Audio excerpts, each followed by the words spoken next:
Hi, I'm Marley. I'm a 32-year-old graphic designer living in Portland with my husband Derek and our 6-year-old daughter Emma. If you'd asked me 6 months ago about my family, I would have told you we were close. The kind of family that did Sunday dinners and birthday parties without drama. I would have been wrong.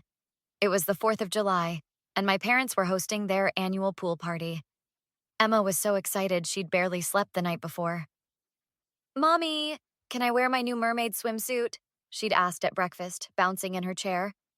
"Of course, sweetheart. Go get ready while I pack the sunscreen."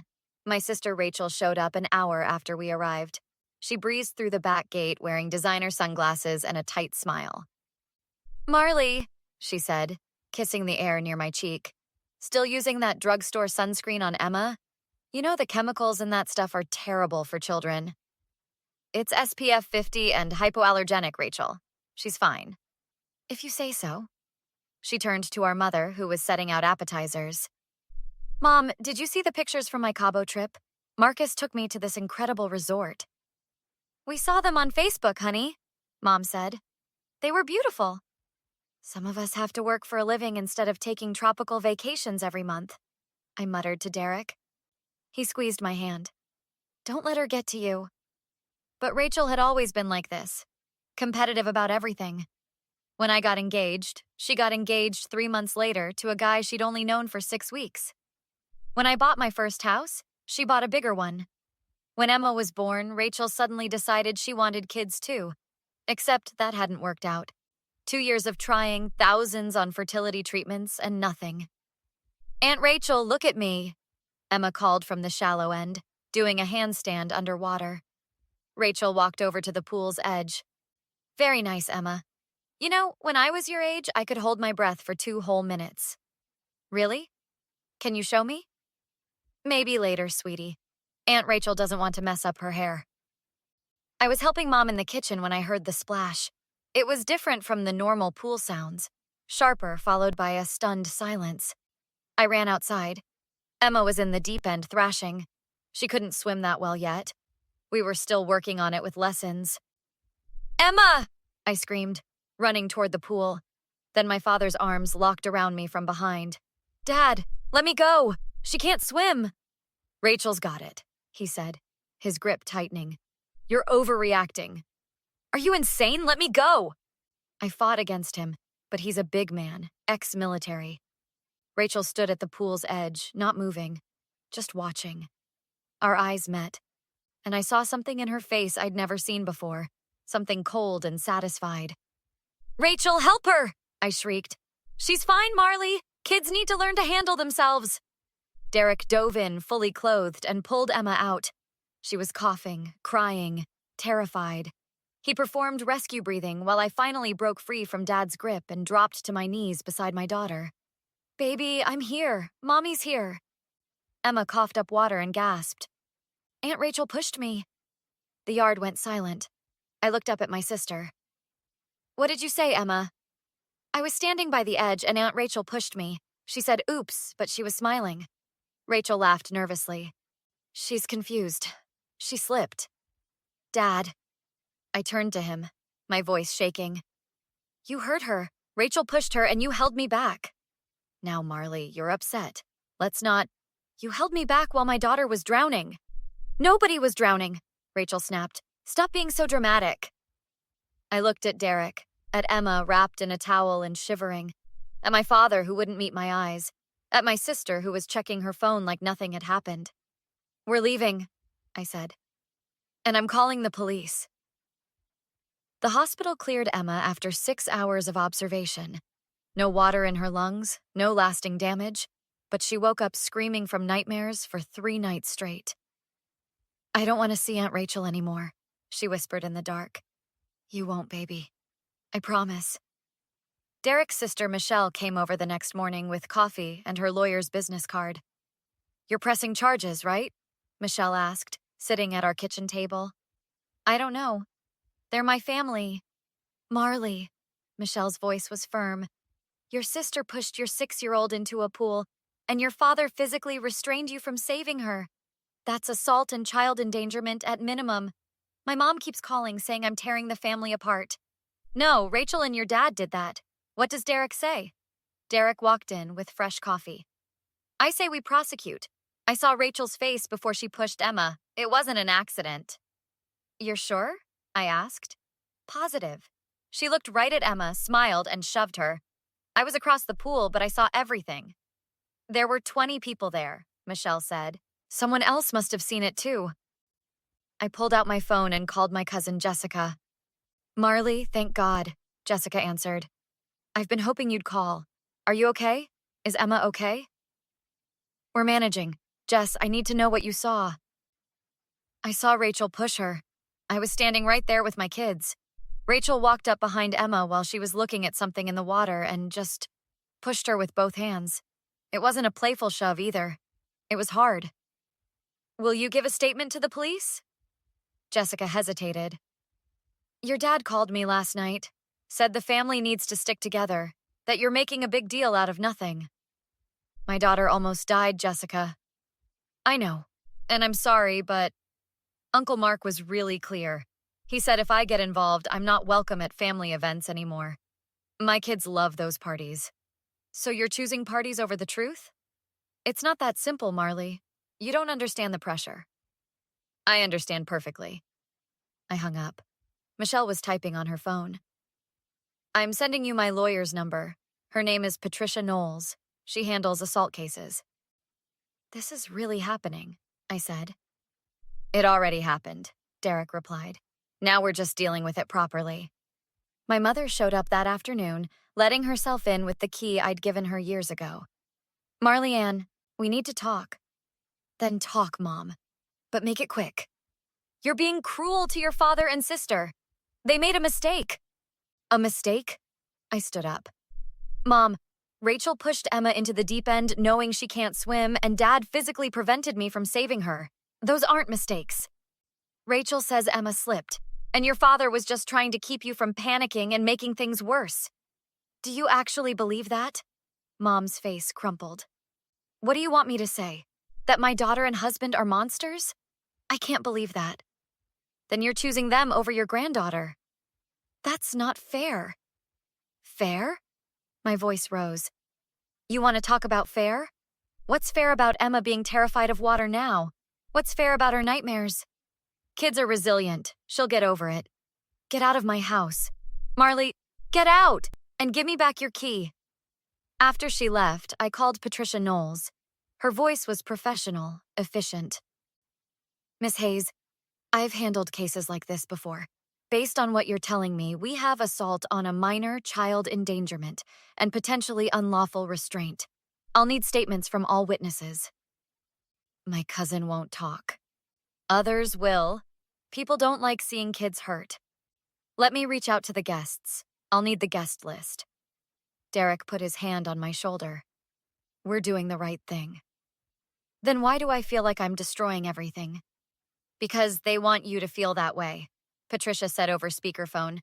It's a classic manipulation tactic. But you're not destroying anything. You're protecting your daughter. The confrontation happened at the police station 3 weeks later.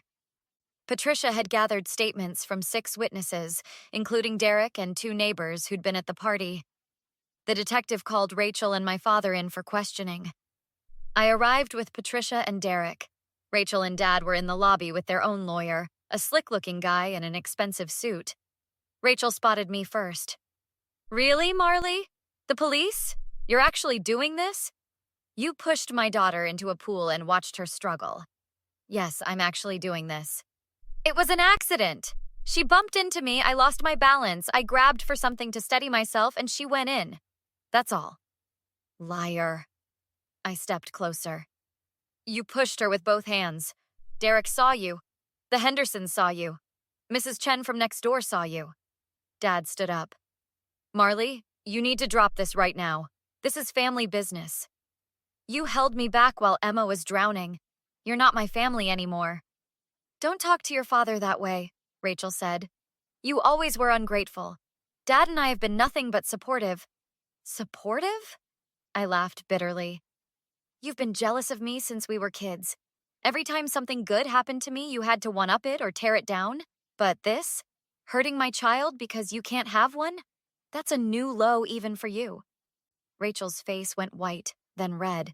How dare you? It's the truth and you know it. You've resented me since Emma was born. All those passive-aggressive comments about my parenting, about how I'm raising her wrong, about how you'd do it better. Well, you don't get to touch her ever again. Their lawyer stepped forward. Miss Hayes, I'd advise you to reconsider these accusations. My clients are willing to let this go if you drop the charges. We can call it a misunderstanding. A misunderstanding? Derek moved beside me. I pulled a 6-year-old out of a pool while her grandfather held her mother back and her aunt watched. There's no misunderstanding. We're prepared to offer a settlement, the lawyer continued. $50,000 for Emma's future therapy needs, and we all sign an NDA. You think you can buy us off? I asked. Dad spoke up, his voice harder than I'd ever heard it. You do this, Marley, and you're out of the family. No more holidays, no more contact. You'll be dead to us. The feeling's mutual. Don't make me choose between you and your sister. You already chose. You chose Rachel over Emma when you held me back. You chose Rachel over me every time she was cruel, every time she competed with me, every time she made my life harder. I'm done pretending we're a happy family. Rachel's composure finally cracked.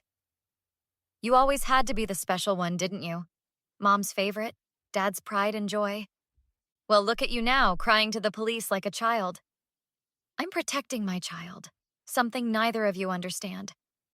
Emma's fine. She was in the water for maybe 30 seconds. 30 seconds of terror because you pushed her. 30 seconds where she thought she was going to die. 30 seconds where her mother couldn't reach her because her grandfather restrained her.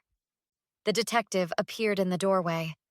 Miss Hayes, Mr. and Miss Dawson, we're ready for you. Rachel turned to me one last time. You'll regret this. When you're alone at Christmas, when nobody calls you on your birthday, when Emma asks why she doesn't have grandparents, you'll regret destroying this family over nothing. The only thing I regret is not seeing who you really were sooner. Dad grabbed my arm as I walked past. Last chance, Marley. Walk away right now. I pulled free. Don't ever touch me again. As we walked into the interrogation rooms, I heard Rachel say to their lawyer, "This is ridiculous.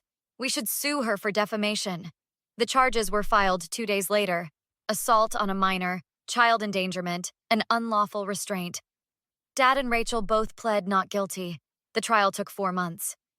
During that time, my mother called once a week, always the same conversation. Marley, please, drop the charges. Rachel's going through enough. What about what Emma's going through, Mom? She's a child. She'll forget about it. She's in therapy twice a week because she's terrified of water. She won't forget. You're being vindictive. I'm being a mother. Goodbye, Mom. Patricia was brilliant in court.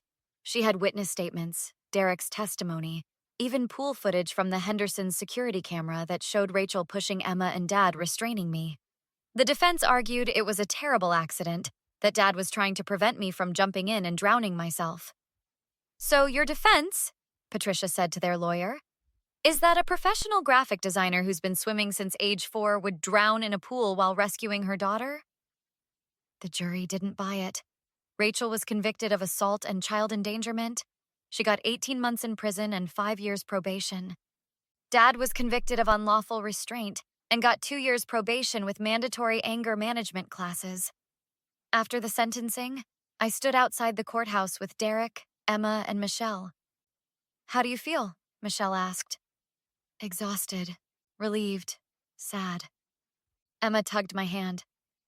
Mommy, is Grandpa going to jail too? No, baby, but he has to go to classes to learn to be better. Good, he was mean to you. Derek drove us home. We picked up Thai food and ate dinner as a family, just the 3 of us. My phone buzzed during dessert. Mom. Marley, I hope you're satisfied.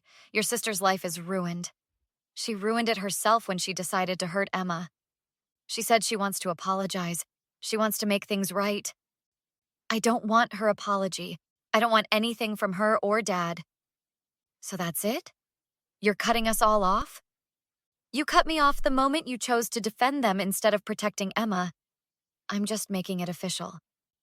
What do I tell people when they ask about you? Tell them the truth, Mom. Tell them you have a daughter who chose her child over family politics.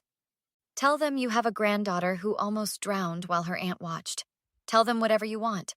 I'm done caring what people think. I hung up and blocked her number. 3 months later, Emma finished her swimming lessons. Her instructor called me over after the final class. Miss Hayes, I wanted you to know. Emma just passed her deep water test. She swam the entire length of the pool in the deep end without assistance. Emma ran over, dripping and grinning. Mommy, did you see? I'm not scared anymore. I hugged her tight. I saw, baby. I'm so proud of you. That night, Derek and I sat on the back porch while Emma played in the yard. Any regrets? He asked. About pressing charges? None. About losing my family? Some. But not as many as I thought I'd have. They made their choices, and I made mine. I chose Emma. I'd do it again in a heartbeat. That's why you're a good mom. Michelle texted me later. Coffee tomorrow? I want to hear how Emma's doing. I smiled and typed back.